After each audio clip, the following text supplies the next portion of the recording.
Hey y'all, AB3 here. Before we get started with today's show, I just want to give you a couple of updates on the greatest hunting app that there is right now. Of course, I'm talking about the Onyx Hunt app. I have it. I don't go into the woods without it. Onyx Hunt, man, that application saved me so many times. I want to tell you about the wind and weather. We all know that plays a big part in what we do, how we decide to hunt, where we decide to hunt. And when you have the Onyx Hunt application, you can see hour by hour forecasts for wind speed and direction. Check it out for the next 8 days, any spot that you hunt on your map up to the next 8 days. That means you can plan ahead, kind of like how they said in the AT movie, plan ahead, amigo. You can do that when you got the Onyx Hunt app. Weather updates coming from 100,000 weather stations, refreshed every 15 minutes. Large, intuitive visuals make it easier for hunters to identify weather patterns, make those in-moment decisions, switch it up, kill those big deer, kill those big elk, get after those ducks and geese, making quick on-the-spot decisions, man, to help you be successful. Trim tracks, man. If you got the trim tracks, you can easily get to and from your stand. Sometimes you forget to turn your trim tracker off. Now with the trim tracks, you can trim those extra steps, get it down to a precise, direct route in and out of your hunt area. Onyx Hunt, know where you stand. Make sure if you don't have it for your Android or your iPhone, it is available. You can also use it on your browser. Web maps are available. Whatever you choose to use, just make sure you're using Onyx Hunt.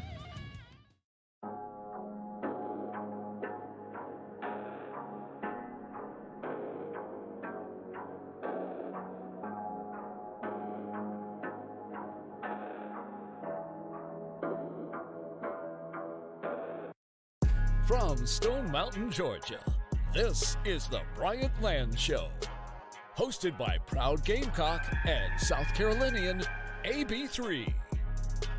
All right, everybody, welcome to another episode of the Bryant Land Show. I would like to start the show off by saying it's Monday, and you know what that means, but by the time a lot of you get this, unfortunately, it will either be late Tuesday or early Wednesday. So I apologize for the late delivery for this week's podcast, but life happens. I've been on the road traveling for work the last few days and simply made a mistake.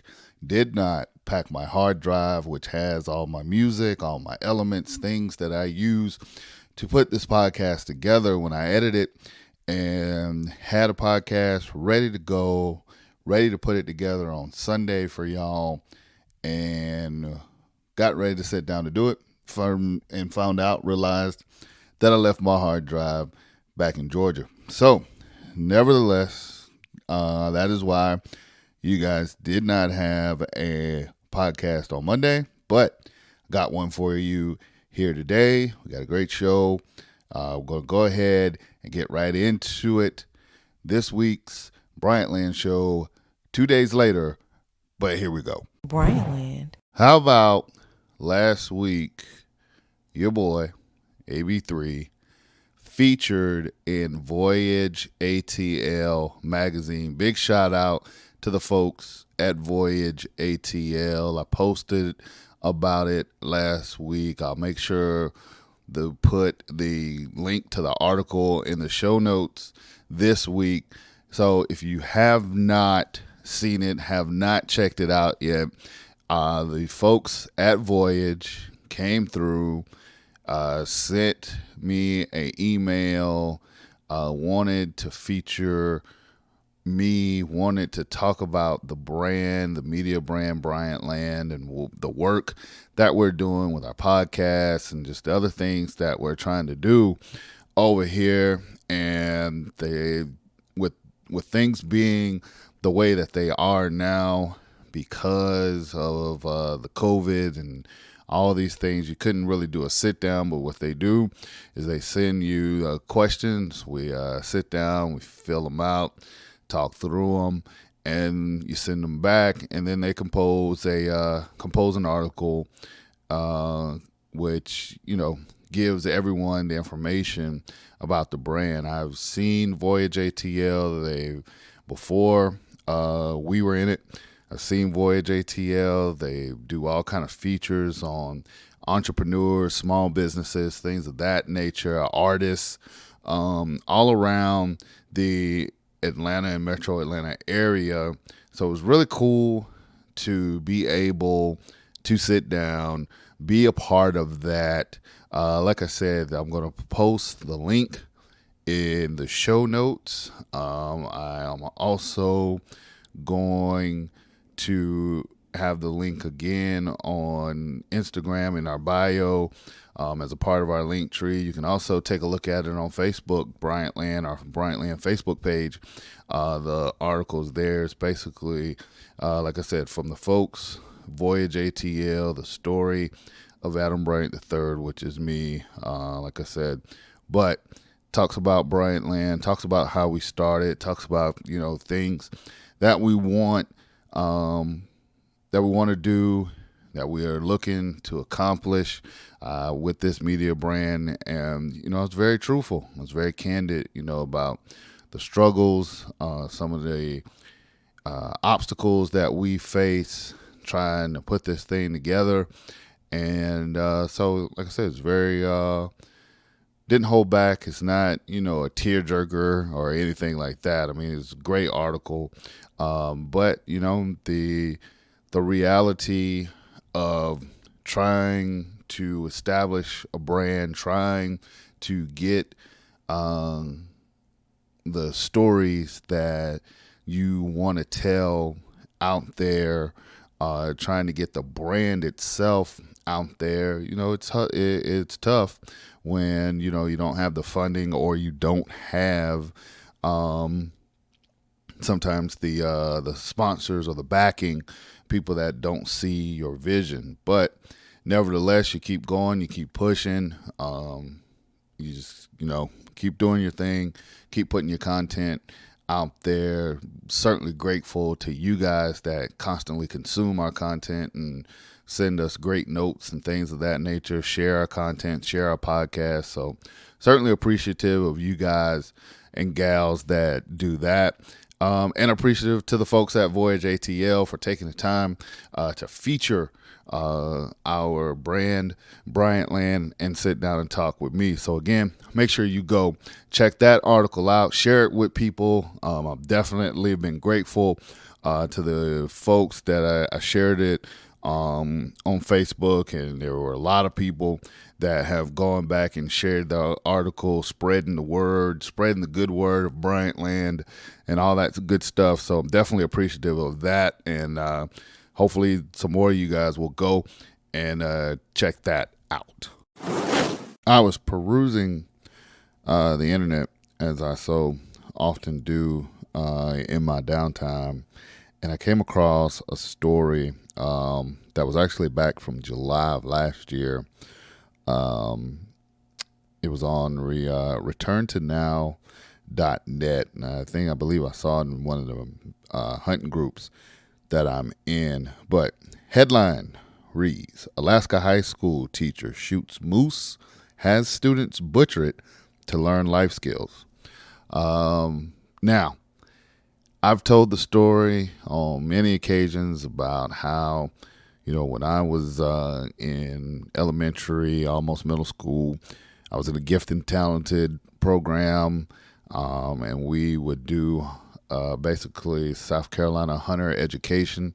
The wildlife man, as we called him, would come through, and we did maybe about, it was a 6-week program as far as like the gifted and talented. So maybe I think like 4 of those 6 weeks, we would do the hunter education. And at the end, once we passed the class, we got to shoot shotguns and do skeet shooting. So, that was my first interaction with anything in the outdoors as far as like with guns and stuff.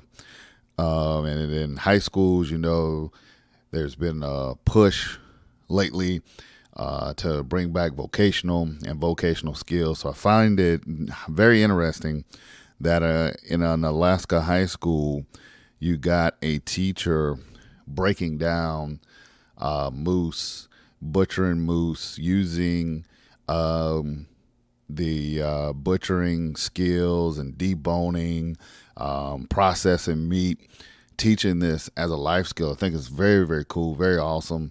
I wish we could do more of that in schools, just to learn. I didn't learn how to process and butcher, birds until a few years ago when I first started them. I still don't do deer and hogs just because I don't have the equipment to do them. But like I said, this story right here, just going through it,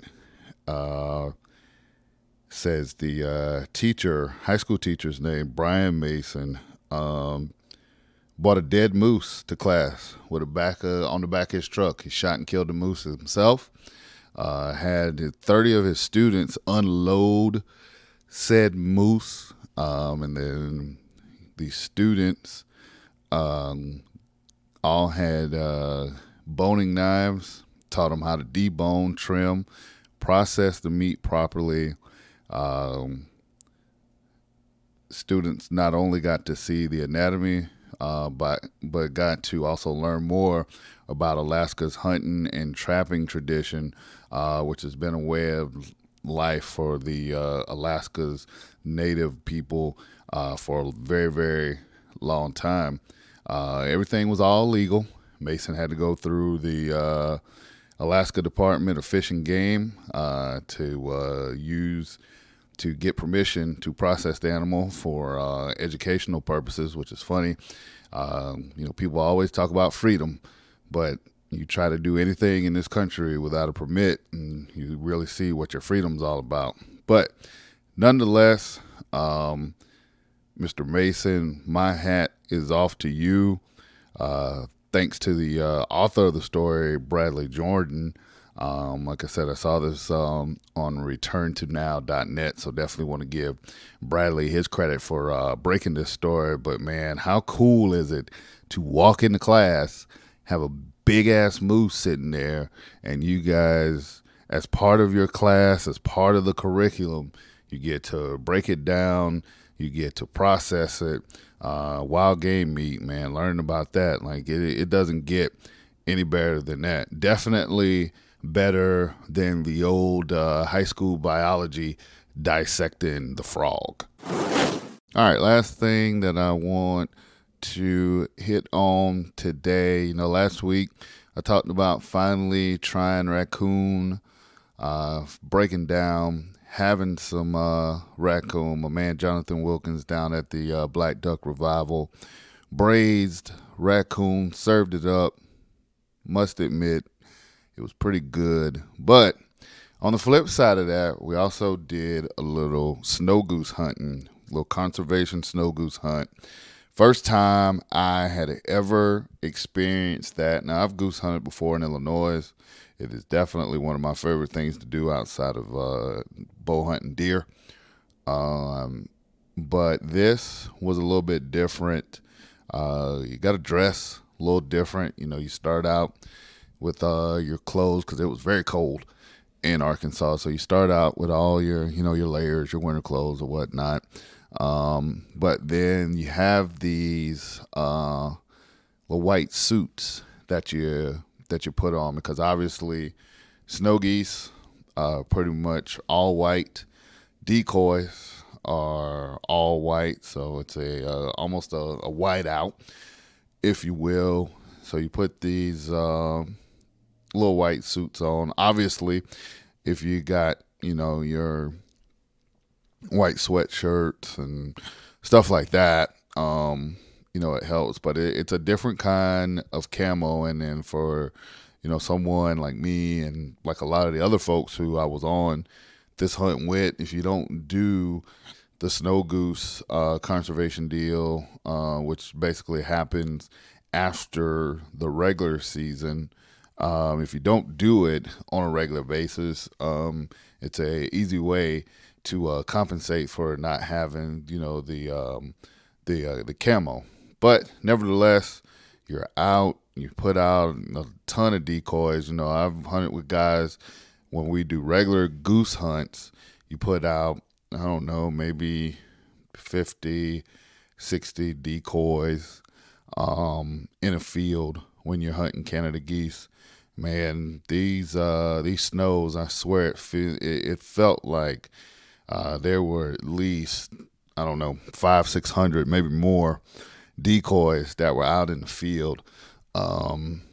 Because, the snow geese, they travel large numbers. So when you see a field of large numbers, in theory, it helps them decoy better.